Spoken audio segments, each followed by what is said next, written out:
कडून काही नाही. तुम्हाला तुमच्यावर विश्वास आहे हो पण मग अरे विचारतोय नाही. काही खूप चांगलं, खूप चांगलं आहे. म्हणून तर आम्हाला आता असं झालंय की का तुम्ही असं इथपर्यंत पोचलात कळतं मला. कारण आम्ही दोघी राहतोय घरात तरी आम्हाला तो त्रास होतोय. तुम्ही नाही आता मी मान्य करू शकते. पण इतक्या महिन्याचा म्हणजे प्रवास केलाय तुम्ही आणि थोडक्यासाठी कशाला हे करताय. तुम्ही तुमचा विचार नका करू ना. तुम्ही तुमच्या फॅन्सचा विचार करा. पूर्ण कारंडे फॅमिली आवडीने बघतीये बिग बॉस.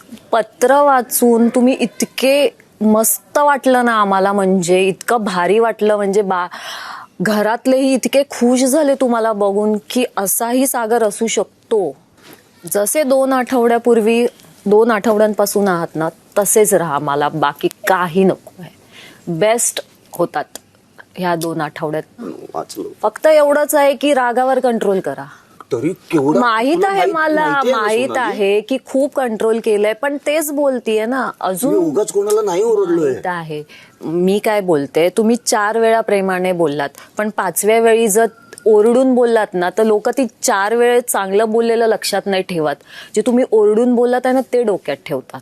प्रेमाने बोला. हा झालं प्रेमाने बोलून. तुला वाटतंय प्रेमाने बोलूनच झालंय सगळं. तुमचे पत्नी परमेश्वर आल्यात आशीर्वाद द्यायला तथा असू देव. पत्नी परमेश्वर हे पण शेवटी ही पण ते जाऊ दे. तुम्ही कसे असू चल गेम कसे दिसतोय आम्ही मस्त. घरी काय प्रॉब्लेम चार्मिंग काही नाही. मम्मी पप्पा छान आहेत. मम्मी रिपीट टेलिकास्ट बघते तुम्हाला बघण्यासाठी.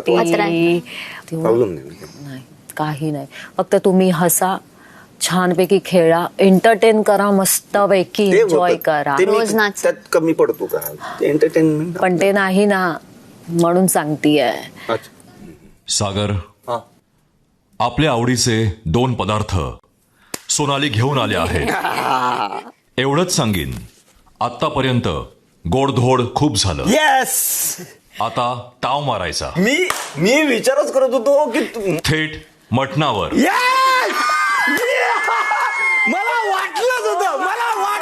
ती मटण आणणार. मला वाटलंच होतं. हा चल